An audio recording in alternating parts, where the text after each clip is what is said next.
name's Gilad Bracha, and I work for Google, and I'm here to tell you about Dart, which I'm sort of hoping you've already heard something about. Good, bad, indifferent, at least something. And so Dart is a new programming language that we're working on at Google. And we're doing this because we think web programming is in desperate need of improvement. We do a modest amount of such programming at Google, and we find that present methods are costing us a lot and are rather difficult. And so we embarked on the Dart programming language project to help improve that situation. Now, obviously, there's more to it than just programming language. There's tools, there's platform, there's libraries, there's all kinds of things. But whatever it is, language is fairly central to it.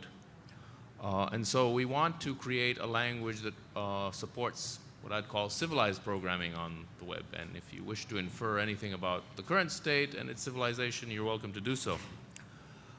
Basically, Dart is there to make it possible to do web applications that are as good or better than native applications with as comparable effort, hopefully less effort. Current state of affairs, people do interesting web applications, but it's fairly heroic, and it should not be heroic. And so we're trying to create something that basically makes it easy and straightforward in a way that's comparable. I mean, great applications are never easy, but jumping through insane hoops is not what you should be doing. You should at least have a tool that is approximately designed for the purpose you're using it for. And so Dart is a language that is not trying to really radically change the state of technology in theory. It's trying to provide you with something that's workable in practice. So you'll find that it's rather a familiar looking language. It's designed so that most mainstream developers will not go into shock seeing it, even though I'd argue that if we had something that put them into shock, it would probably be even better. But I'm sort of in a minority from that point of view. So yeah, class-based, as you'd expect. And so here's a little piece of Dart code. As you can see, it isn't very hard to read. We've got a class point. It has two instance variables, x and y. It has a constructor. There's a bit of sugar there for the very common situation where all the constructor is really doing is taking its parameters and assigning it to the corresponding instance variables. People do that enough so that there's a little bit of sugar there. We're trying to make things convenient and cut on boilerplate without going overboard on the syntactic sugar, which is always an issue, right? Every piece of syntactic sugar you give people results in requests for more syntactic sugar, and it's a judgment call as to how far to go. But this should be fairly clear. And then we have a method. The method is named plus, and it takes something and extracts an x value from it, adds it to the current point's x value, gets its y value similarly. Presumably this is a point, but it really doesn't have to be. It could be anything that has an x and a y, right? And produces a new point. So it basically is a method for adding points. In short, you can look at this and you can get the idea that this is not going to be something that will be very hard for you to read and understand as it stands. But obviously there's more to that. So the other thing is Dart is an object-oriented language, which most languages widely used today are, but it's a purely object-oriented language. That means that everything's an object, which of course has many precedents, and some that are fairly widely used today and some that are catching on. And that has lots of advantages. Generally, having a uniform model makes things easier for everybody, for the programmer, and believe it or not, it's actually making it easier for the implementers. Dart is run by my good friend Lars Bach, who is the guy who did V8. He's the guy who did Hotspot in Java. He's responsible for much of the high-speed virtual machines that the world is using today. And so there's certainly an interest in making this perform well, and there's a lot of expertise on doing that. And having this pure model is actually a plus.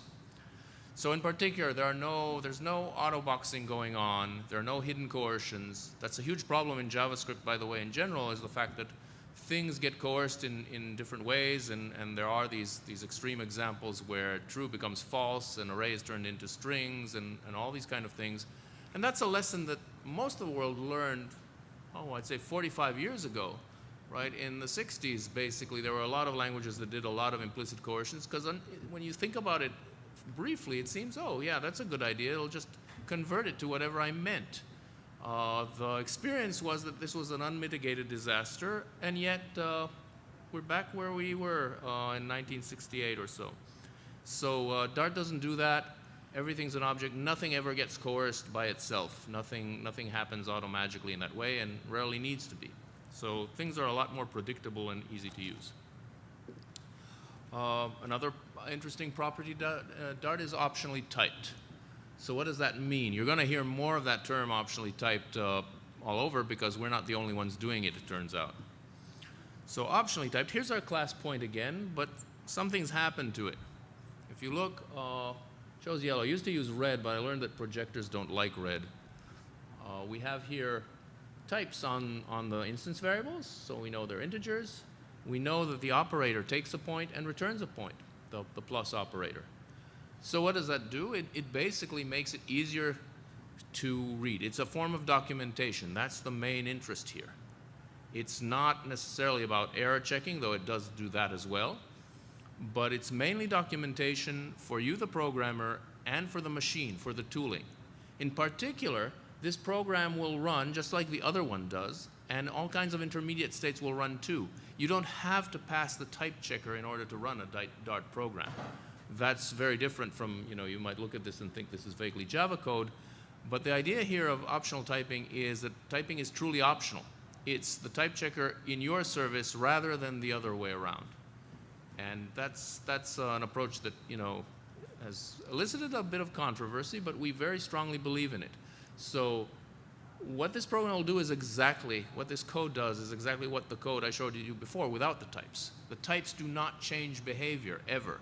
They do not introduce hidden casts or coercions. They do not affect overloading and which choice of method to use. They have no semantic effect. They're there primarily so that the code is more toolable, that you, the programmer, can read it and understand it better. And if the implementation can ever figure out anything more that it could use this for, it can, but it has to preserve the semantics. It can't change what the code does. And this is very different from the type systems used in something like Java. So I've spent whole talks talking about this, but this talk I'm kind of bored with that, so we're going to give this quick intro of the highlights of Dart and then delve deeper into a few issues that we're developing with an eye toward the future. So beyond optional typing, single inheritance, well, that's not a huge surprise. Multiple inheritance is another one of those things like coercions that got discredited a long time ago. Has some advantages though, but overall people found that it's much more predictable and easy to deal with when every class has a single superclass. So that's not very radical and shouldn't surprise anyone. However, there are times when this is a problem, which is why we're actually going to move to mixin-based inheritance. I'm not sure if everybody here knows what that is, but that's why a good section of the talk will be spent explaining what that is. It's basically a way of keeping the simplicity of single inheritance both in the runtime and in the structure, but letting you share code and reuse it a little bit more. What else can we say in terms of buzzwords about Dart? Message-based concurrency, right? So Dart uses an actor-like model. We call them isolates. They're things with independent heaps and stacks, and they communicate via message passing. So you never have shared state concurrency, you never have locks, you never have deadlocks, you never, all the good stuff that you know and love from the Java world, perhaps. So that's basically, nothing here is particularly radical, but it's a good combination. Finally, mirror-based reflection. I'm going to spend some time on that toward the end of the talk. Reflection is what makes languages dynamic, right? It's not the languages that are really dynamic. If you want to, all languages are dynamic in the sense that they evolve over time. What is dynamic are the programs you write in the language, right? In a dynamic language, you can change, that program can itself change itself over time and do interesting things and adapt. And that's something that we want to have. At the same time, we need to control this for purposes of performance, for purposes of security, and so we need a more structured approach. That's mirror-based reflection. I'll talk a fair amount about this as we go on. So in terms of what kind of beast this is in reality, we have two main implementations of Dart. we have a compiler that compiles to JavaScript, and we have a virtual machine. And the virtual machine is a lot nicer because there we can actually take advantage of the underlying real machine, which has better primitives for getting the right semantics. Getting the right semantics on top of JavaScript is really a challenge because basically the language often doesn't have the primitives you want, and it tends to enforce, you know, its point of view on anything that's running on top of that unless you do a really thorough job of analyzing, and a lot of hard compiler work goes into making this behave properly on top of JavaScript. But that's crucial because JavaScript is everywhere. JavaScript is in all the browsers, and while we definitely would like to see Dart VMs in browsers over time, we don't expect that to happen overnight. And so it's crucial that, you know, you can convert it to JavaScript, run it on any modern browser, and so there's no barrier to deployment and use of Dart from that perspective. So on the other hand, the virtual machine is also useful for a couple of things even now. One is, of course, on the server. You can get better performance. Some features will just work better. And you can also take advantage of it. In fact, generally people do during development. Because one of the problems with tools that compile to JavaScript is that because compiling to JavaScript is a non-trivial task, they tend to take a fair amount of time if they're doing anything interesting. If their semantics deviate in any serious way from JavaScript and try to solve some of the problems you have in JavaScript, then it turns out that you sit there waiting for a compiler, and you don't want to do that. The advantage of having the Dart VM is that we can actually give you a development environment with instant turnaround using the VM. And then you take that same program, you press a button and choose to run it in JavaScript and see that, you know, it runs either way. And you can develop in the browser with the Dart VM because our development environment comes with a version of Chrome that's been retrofitted so that it contains a Dart VM. And so you can actually test your working web programs, the display HTML, all of that with instant turnaround using Dart without going through a long compile cycle. Anyway, I hope that the world will eventually become a better place and we'll have Dart engines in a lot of places, but that's going to take time, and we're not letting it hold us up at the moment. So this is just a picture of that same thing. Basically, you can take Dart code and either feed it into a Dart VM or via Dart2JS, our Dart to JavaScript compiler, feed it into JavaScript. And Dart2JS is a pretty serious beast. It's already the third generation of this compiler that's been developed in, I guess, the past year and a half or so. And it gives you performance that's very, very similar to native JavaScript. The goal is essentially 100% of not to lose any performance in compilation. It gives you reasonably small downloads because it does tree shaking inherently during the compilation process, and puts out relatively readable JavaScript, though I really think that as we move forward, that'll be less of an interesting concern. So that's kind of just a very short overview of Dart in, you know, a few minutes. And beyond that, I want to talk about some of the things that we haven't talked about in talks before. There are a lot of overviews of Dart you can get. If you search YouTube, you'll find me and others expounding on this in great detail. If you want more nuts and bolts stuff, you can go to our website where we just announced our M1 release, which is a milestone 1. That's sort of something, I don't know, somewhere between an alpha and a beta. But it means that we're going to try and steer away from breaking language changes at this point. And there's videos, there's tutorials, there's all kinds of stuff, right? So I'm not going to spend a lot of my time going over that ground again. Instead, I'll talk about some of the interesting things that are happening after the M1 release that will make Dart a better language still. So one of them is mix-ins, which aren't there yet, but they're going to be in a future milestone at some point before this becomes a product. We haven't actually finalized the design, though we do have a pretty good idea what it'll look like. Small matter of implementation, but at Google we have people who are good at that sort of thing, so I don't expect to see many problems. We have done mix-in based languages before many times, and so it shouldn't be a radical surprise. Now, I'm not sure everybody here actually knows what a mix-in is, so I'm going to show you. Here's our old friend Point again.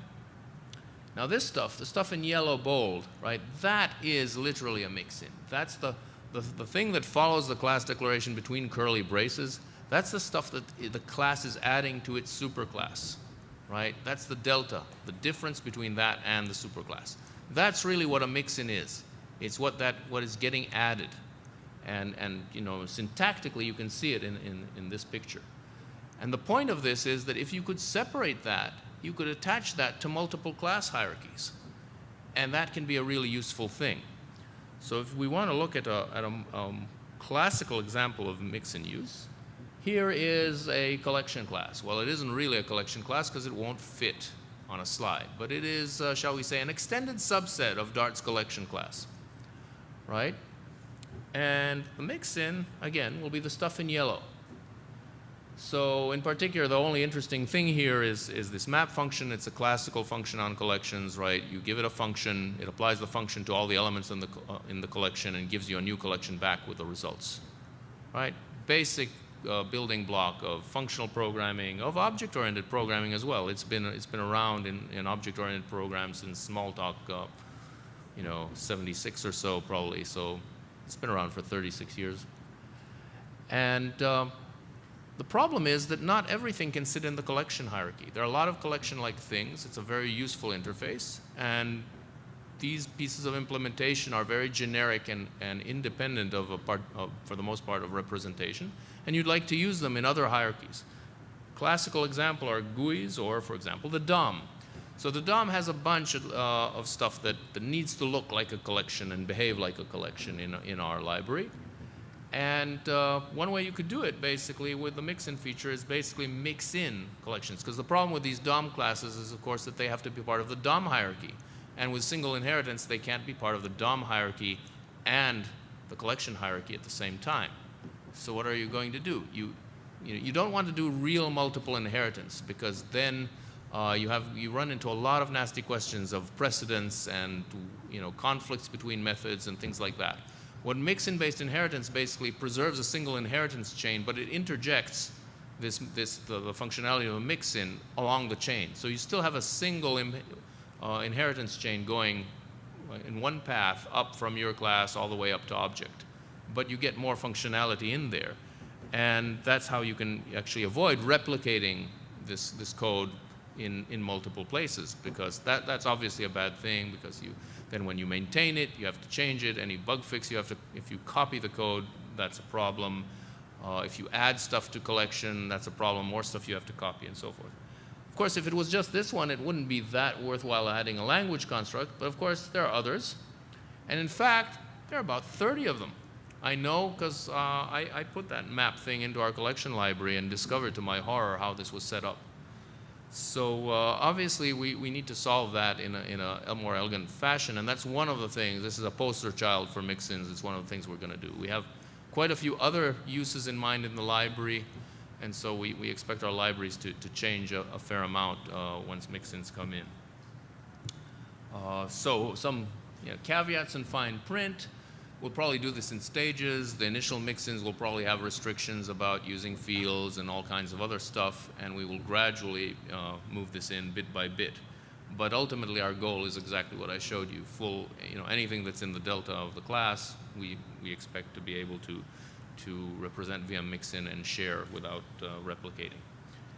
And I think this is a good opportunity to just give people a bit of background, because nowadays people tend to forget where ideas come from. Eventually we end up in ridiculous patent wars as well over stuff that was all invented many years ago. So mix-ins originated in Lisp, in the object-oriented dialects of Lisp. It was more or less an idiom that took advantage of certain ways they were doing things.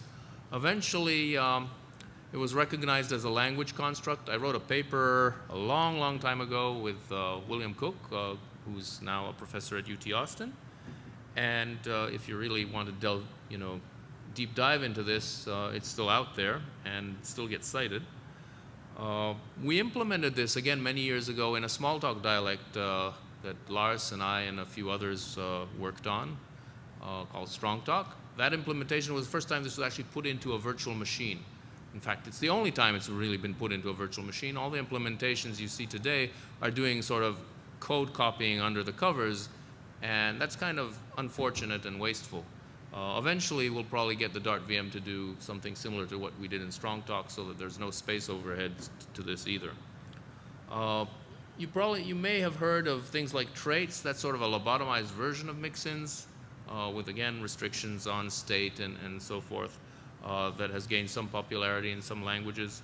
You can see a variance of this idea in Ruby and Scala, and you speak in other languages.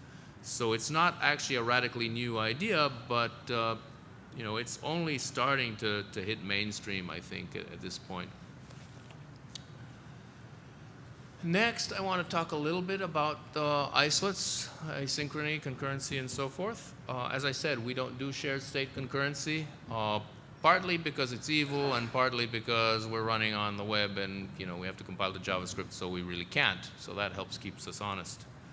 You build your programs out of isolates. They're sort of actor-like things. Hopefully everybody knows what an actor is, but ultimately this is an entity with its own logically thread of control, its own heap, its own stack, and you can't share anything except by sending messages and copying things essentially between these things. It's a bit like, for example, Erlang, but it's also different, right? These things don't block. They're closer actually to the original actor model as proposed back in 1972 by Carl Hewitt, right? That's amazing. I mean, people were still programming with abacuses back then, but we're only now, 40 years later, starting to see this idea really getting into real applications.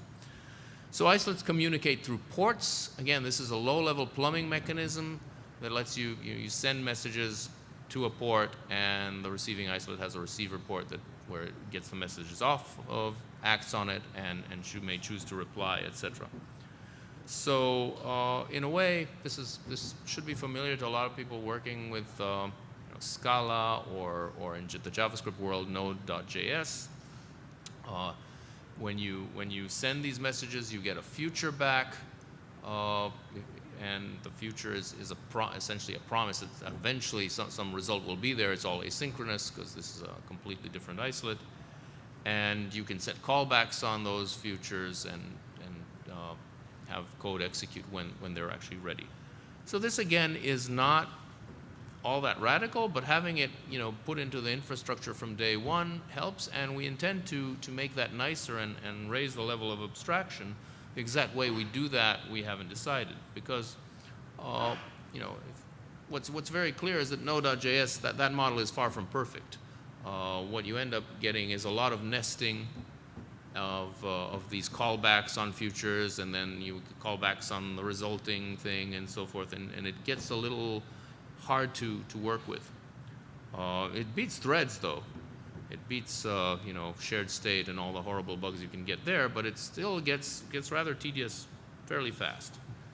So if you look at this is a very, very simple example. Again, something I can fit on a slide.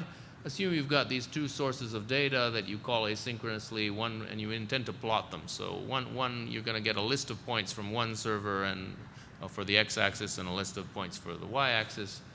And to do this, you're actually getting a future back, and then you have to set an exception handler on the future, and then you have to wait on the future with a callback, and when that callback resolves, you have to see if the other future arrived. And future libraries can make this easier, right? You can have abstractions that manage both of these at once. But even here, right, the nesting, it just syntactically doesn't look good, because these closures inside parameter lists, etc., the parentheses kind of multiply. It gets tedious. And in real code, it can get a lot worse. So is there anything we can do about that? Well, we think we can. We're still thinking about this. This, again, this is more speculative than the mix-in stuff I talked about, because we still haven't decided on a plan on what constructs we want to introduce. But we're looking at this because we really feel that it's important to address this issue and raise the level of abstraction there. So possibilities. C# has this thing called await. That involves, that's popular, that's kind of nice in a lot of ways because it lets you pretend that you're writing sequential code. That's also bad because it lets you pretend that you're writing sequential code and it isn't. And one of the problem with these kind of illusions is that they work great until they stop working, and then it gets nasty. It's also a very complicated transformation, so we don't know if we really want to go in that direction. Compromise is a thing we're looking at called async blocks, which is a more restricted form of this. If you know functional programming, you could think of them as future comprehensions. If you don't, just ignore that. The advantage of that is the transformation is very local, and you have a much better handle on what you're getting. Promise pipelining is a mechanism where the futures still accept the method calls. So you get a future and you keep acting on it. They just keep piling up futures for their results until something is actually ready. This works nicely until you actually have control flow or I/O or something where you actually really need the result. And so it's not clear how well this is going to work for us in a language like Dart, which doesn't have first-class control constructs. So these are kind of things we're looking at. Here's again, this example is too simple to really show off the advantage, but this is one of the ideas of the async block that we're talking about, where you send off these two tasks in parallel, and then inside the async block, it'll serialize them, it'll wait for the results essentially, and do its thing, and you can set an exception handler very easily on the whole thing, right? And in larger examples, this tends to pay off more. We've looked at, for example, how the Dart to JS compiler, which is tens of thousands of lines of Dart code, which is opening multiple files and compiling them and sending off asynchronous jobs to do that. And it looks like this might help. On the other hand, maybe better future libraries will help enough.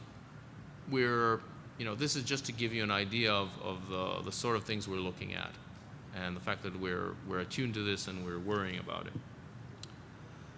The other thing is that this thing works through ports, right? So you send essentially serialized data on ports. You send these messages. And that, again, it's like JSON or things like that, lists of primitive values and things like that. It's not necessarily the most attractive way to do things. And it would be much better to view these actors, these isolates, as objects that you basically send asynchronous method calls on. And you can do that fairly easily. This is, again, an outline of how you can do it. We have someone who's actually working on a more realistic version of this. But basically here we have a isolate wrapper class. The idea is you send it a port to some isolate you want to communicate with when you create it. That's what the constructor is doing. All right, where you see isolate wrapper, it takes this dot send port, so it's basically getting a port and setting its send port field. The underbar indicates that it's private, a convention we got somewhere from Python, but that we actually enforce in our libraries. And what it does is it gives you the object has a no such method. So no such method is there are similar constructs in Smalltalk and Ruby. Basically, it's a handler for what happens when your object doesn't have the method that was invoked on it, right? Rather than just dying as a Java object does, you can set a handler that will try to do something intelligent. It basically gets information about the call, the name and the arguments. It's going to be a little more elaborate because we have optional arguments and named arguments and things, but basically, you get this information and you can decide what to do with it. In our case, we simply want to send it over the wire to the port, right? And the port will give us a future back, and that's what we want to the call on the port will give us a future, and we want to return that. So with this, we now have an object that essentially responds, to any message. You send it something with a message, and it will encode it, pass it to an isolate. Presumably, the other side of this equation is something that picks up that message, translate it, and uses reflection to invoke the appropriate method on the isolate, give you a result back eventually, and so you work with object rather than worrying about lists of stuff and so forth. So it's relatively easy to do that. No such method is a really handy thing that's missing in things like Java, missing in JavaScript, though you can with some pains emulate it. That's what our Dart to JS compiler does, for example. But it's nice to not have to worry about this and have a standard way of doing this thing. So that is, concludes our whirlwind, show of isolates. And the rest of the talk, I really wanted to talk about mirrors because that's one of the things I really care about. So mirror-based reflection, again, has a significant history. originated in a language called Self, where a lot of other things originated, including the kind of modern JITs that we see in things like Hotspot. Basically, the technology that makes all these languages fast, right, comes from there. Used it. The first class-based language to use it was, again, Strongtalk, which is a Smalltalk dialect we worked on. Eventually, in Java core reflection does not use mirrors. Java core reflection uses, the more classic approach, which I'll talk about in a moment. But the Java debugging interface, JDI, does use a mirror-based approach, as does the annotation processing toolkit, right? And they do that because the classic approach just breaks down. And of course, you see it now. Scala now has a mirror framework. Just came out probably 6 months ago or so. Other languages. And we're doing the same in Dart. Now again, caveats, this is work in progress. We don't have all of this stuff yet. Dart 2.js doesn't do this yet. The VM does, but you can't really bank on that in the sense that if you wrote an application using it in the VM, you won't be able to deploy it to JavaScript because that's still not there. But it should be over time. And again, the APIs, the details may change. So this is more of a preview. But it does actually, unlike the other things I've talked about as future plans, this is already in progress, and I'll be able to demo some of this for you in a moment. So just to make clear what the difference is. So classic object-oriented reflection, as, say, in Java, and of course it doesn't originate in Java, almost nothing does. It originates in Smalltalk and was then picked up by the Lisp people and CLOS and so forth. But all these languages have a very, very plausible approach to this, which is to say, I've got an object. If I allow you to get at its class, the class is a natural clearinghouse for all these reflective queries, because really this is where the data about, all this stuff is, that it keeps the representation, it knows about what fields I have, what classes I have, etc. It's a natural place. And this is an approach that people have taken throughout, the history of dynamic languages, because the easiest thing to do, and in some ways the simplest and most elegant, is simply to expose your data structures to the programmer. That's what happens. Your interpreter or whatever structure you have in an OO language you have the class, you simply throw that out to the programmer and say, here, mess with it. You'll be able to do wondrous things. There's only a slight downside to this, which is that they'll also be able to do horrible things. And the question is, how do you balance this? So mirrors are a way of balancing it. Mirrors, as you can imagine, are objects that reflect other objects. If you don't believe me, check out your bathroom. And the beauty of that is, like, every problem can be solved with a level of indirection. And mirrors give you a level of indirection because now I can control who gets what mirror, right? It's a separate object. Before I had an object, obviously I could call getClass on it. The whole reflective thing was there. And there was no good way to control access to it. Whereas here, I actually can tell, are you going to get a mirror? If you don't get a mirror, I can make your program about as dead as a Fortran program, right? As completely non-reflective. And that means I can deploy stuff without reflection if I want to, because I'm short of space or I'm short of bandwidth, which is what happens on the web, right? In embedded situations, it's more about the size of the thing you're doing. In the web scenario, it's about the size of the thing you're downloading initially and things like that. So that helps deployment. Also helps security, because obviously I can give you mirrors that won't do bad stuff. I can give you mirrors that only let you reflect on yourself, and I can give you mirrors that will not let you reflect on something else. There's all kinds of potential mechanisms to solve this. Works well with distribution as well. That was really the problem, for example, with Java reflection, right? Because they found, well, they were multi-threaded, and they found that, writing a debugger using reflection, which was one of the initial use cases, fell flat on its face because everything started to deadlock because they were all in the same process. And so when they decided to do out-of-process debugging, there was this problem that the core reflection framework in Java just couldn't do that, because you needed these magical class objects that were only in that VM. So you eventually go to mirrors or separate objects, and you can give different mirror implementations, like proxies and stuff like that. So it solves a whole slew of issues. And that's why more and more languages are using that framework.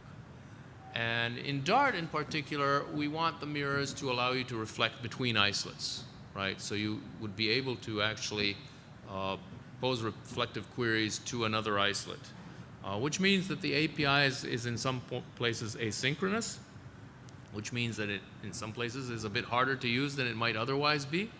We're trying to preserve that property because it does have the nice thing that anything reflective you write would actually work in the distributed scenario. On the other hand, we are trying to structure it so that we minimize asynchrony, so we don't, asynchrony, so we don't burden you with this stuff all the time. So we're going to look at this briefly because we should actually show you some real live code. So this is the Dart editor. Can people in the back see this? Or we can still kind of zoom a little bit in. Right, and we have this little program. Dart programs can be structured into libraries. You don't necessarily need to declare a library. Essentially, you can write a script without a library declaration. Dart is designed so that you can get into it gradually and you don't have to put up a lot of boilerplate, to get started. But on the other hand, when you're writing, substantial code, software engineering becomes important, so we do have support for that. So here we have this little library that just I set up for a demo. And the important part is that we're importing the mirrors library from the Dart core library. If we actually zoom out, we can see over here, this is Dart mirrors right here. This is the core library with all kinds of stuff in it, HTML for the web, I/O, isolates, JSON support, math, etc., etc. We also have mirrors, which is still a work in progress. So we're importing this thing. And that'll let us use the functionality of mirrors, obviously, in the scope of this little application. And we have, again, a class point, slightly different, a very, very basic class point with two fields that are just set to 0. Now, we have this method, print fields of object. And what this method does is you give it an object, and it's going to print out the values of the fields. Basic introspection. This is next to nothing. You can even do this in Java. So we're not using anything heavy duty yet. The way you do it, however, with mirrors is a bit different. So reflectism is a top-level function that comes from the mirrors library, right? And you give it an object, and it gives you a mirror on that object, an instance mirror. An instance mirror is a mirror on a particular object. We have all kinds of mirrors. We have class mirrors for looking at classes. We have library mirrors for looking at libraries, method mirrors, etc., for various purposes. We get an instance mirror on this object. Now we can get the class mirror out of that, right, by doing essentially om.type. So type is an accessor on instance mirrors, and that'll give us a class mirror. Now that we have a class mirror, we can go over this information and loop over it in a for loop and extract the variables, right? The class mirror has a method variables that'll give us a map of names to variables. So it'll basically be something we can look up the name of any field in this class and get a variable mirror on it. Calling get values, we get a list of those variable mirrors back, and that's what we're iterating over in this for loop. And with every one of these, we're going to extract its name. We're going to use that name to get the value of the field out of the original object. So we got the names out of the class mirror, and now we go back to the object mirror that we started with, call get field with a field name, and that's going to give us the value back. Actually, because it's asynchronous, it's going to give us a future for that value. And that's important because we might be looking at a different isolate, in which case, there's no reason to believe that it's going to stop everything it's doing and pay attention to us. It's not supposed to do that. It just got a message requesting this, which is somewhere in the message queue, so obviously we're not going to get the result right away. We're going to get a future. We then set a callback on that says, well, when that future is ready, then we're going to get v, the actual value, and we're going to print that with a field name and the value v, right? And notice we didn't have to do this asynchronous stuff on the other things because basically the thing is designed to pull up all this reflective information on a class. Once you ask for a mirror on an object, it'll get you the reflective information for its source base so that you don't have to go every step of the way and keep asking for futures and things like that. So once you've done that, we should be able to actually run this thing. So we have a main function. Every Dart application basically starts at its main method. main top-level function. And if we run it, we find that, yes, it prints this string, and then it called print fields of object with a new point. And what we found is that point had two fields, x and y. And each one of those, in fact, gave us an instance mirror on the value, right? The value 0 that's in there, we're actually getting a mirror on that because the whole mirror system traffics in mirrors, right? It's very important that we do that to preserve those properties. This will work in distributed settings, and we will never be reflecting on something that we don't have an indirection to. So that's kind of very, very basic use of mirrors. You can, as I said, do this in Java. Let's try and do something a little bit more elaborate. If we have time, yeah, we have a few minutes. We're going to construct these library wrappers, which are objects that are going to reflect on a library. They're going to have a library mirror in them, LM. You're going to give them a name of a library. They're going to ask the current mirror system, which is, again, something you get from the mirror library. They're going to ask it for its libraries, which, again, is a map. And they're going to look up this library name in it, and we'll get a mirror for that library back. So that's how this library wrapper is set up. And then what it does is when anyone calls it, invokes a method on this object, since it doesn't have any interesting methods, it's going to go to no such method. And I've got to set it up to print out the name and arguments, but really its real functionality is that it is going to call, depending on whether this is a method, a class, a variable, etc. It's going to use the mirror system to actually extract the value and give us a result back. So we can actually do this here if we uncomment this code. Comment this out so that it's happy. As you can see, the editor is doing its job complaining about stuff, but once we actually save this, this should be happy again. All right, and now we should be able to run this and see what it does. So it's done a whole bunch of things, and we basically gave it a new, we asked this library to, we called point on it, and point is a class. So what we've done is we've actually returned a class wrapper on that class over here. The arguments were point and an empty list of arguments, printed that out, got an instance of class wrapper. Class wrapper is a similar class that we got up here that does the same thing for classes. Basically, again, obtains a mirror and does a no such method so that you can actually treat the class as an object and invoke its static methods as if they were instance methods. So you can abstract over the class, pass it around, and treat it as a real object. And so when you ask the library for point, it gives you that wrapper. Then you can call static methods of the class or what have you doing that. And a few comments on what we're going to do later. This was basically introspection. Introspection plus no such method, which is one thing you can't do in Java, lets you already do some interesting things. But obviously you want to be able to do things like mutate code on the fly and do fix and continue debugging and all of that. The mirror system should make that relatively easy to do in time. Now the problem is with this stuff is, beyond the fact that we haven't done it yet, is that the web is again such a challenging environment, right? What happens when you minify code, right? What are you going to do when you have a string and you look up a method by string, but that method isn't actually there under that name? Or maybe the tree shaking has actually eliminated it because your basic code never called it. It was only going to be a reflective call based on, say, user input, right? So it's not actually there. Now, you could just say, okay, we use mirrors and all bets are off. We just send you a big download and we don't worry about this, but that's not likely to be what you want. What you actually want is some fine-grained control over this stuff, right? And we have a metadata mechanism that we plan to use for this, so you'll be able to annotate your code, essentially, and say, you know what, this method, even though it's not being called anywhere, please preserve it so that I can use reflective functionality on it. And that will, the deployment tool, whatever it is, Dart2JS or other tools, will look at that annotation information, and that'll influence how it packages the code for you. So it'll preserve that stuff so your reflective calls will work. All this has, is stuff we're planning to do.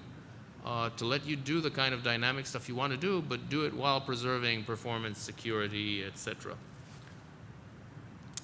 If you want to know more about this stuff, obviously there's, you can go to the academic literature and see this paper on mirrors that I wrote with Dave Unger, who did Self a few years ago. You can read a very short blog post that kind of gives you the essence of this as well. You can also watch a detailed video that a lecture I gave a couple of years back that kind of walks you through all this in great detail and illustrates the real advantages of mirrors in less of a whirlwind fashion. Finally, again, the point of all this is to create a civilized environment, something where you can do real software engineering, build really large apps without jumping through incredible hoops and dealing with the very bizarre set of circumstances that the random evolution of the web has presented us with. And the language is a key part of that because it supports toolability, it supports software engineering, and with a Dart VM, you're actually going to get better performance.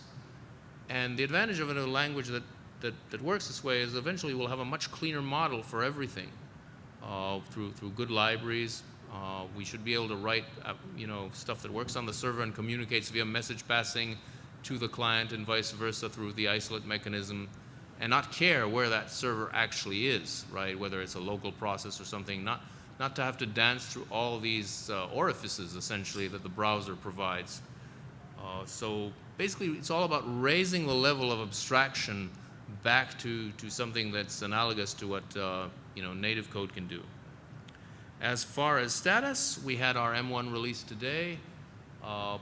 It's all open source. We've been doing open development on this thing for about a year now. Every bug reports, every patch, everything is out there in an open repository and with a mailing list and forums, and is being followed by a core community. And if you want to find out really all the nitty-gritty details, please go to dartlang.org. There you'll find lots of material, some of it much more detailed and much more focused on your typical web programming tasks. And if you have any questions, I'll take them. And if you could go to the microphone, because they want to record all this stuff. So I have a few questions. One regarding the GWT status versus the Dart in Google. And the second question, where do you use it internal? And the last question, are you going to do any ramp up regarding the library, like something that you get from jQuery or other library out there regarding UI functionality and stuff? Okay, so that's a lot of questions. So GWT is, as far as I know, alive and well. There's tons of stuff at Google that uses it, so it's still, hasn't been thrown under a bus or anything. On the other hand, we're focused on Dart and doing something that's, in our mind, better. I mean, one of the advantages is that, because we have a VM, we have a great advantage. We don't have to wait for long compiles. Dart to JS is a lot faster anyway, but it's really part of that experience with GWT that is feeding into Dart. As far as libraries, there's a bunch of libraries already. All kinds of people are doing open source stuff. We're focused mainly on core libraries, on basic platform functionality. And you had a question in the middle, but I lost track of it. Yeah, so we do have internal customers. Eventually, I hope you'll see some of those results externally, right? But in general, at Google, we don't comment on that sort of thing. But yeah, we do have people using it internally. Hi. I know there is a way to call JavaScript from Dart, but I was wondering if there was possible to do the opposite, call Dart from JavaScript. The idea is to be able to implement something in Dart, but still provide an API in JavaScript so that right. So what you want to take a look is the new mechanism for talking to between them that Vijay has just released. It's part of the M1 release. There is, I think there's an article on the site that describes this. Basically, it's a mechanism for making it easier for the two to talk to, right? There's some overhead in talking to them because, again, potentially these could be on different VMs, and we want to make sure that works. But it's not nearly as painful as it was, say, a few months ago. Would that be supported by Dart to JS? Absolutely. Perfect. That's very much the point, yeah.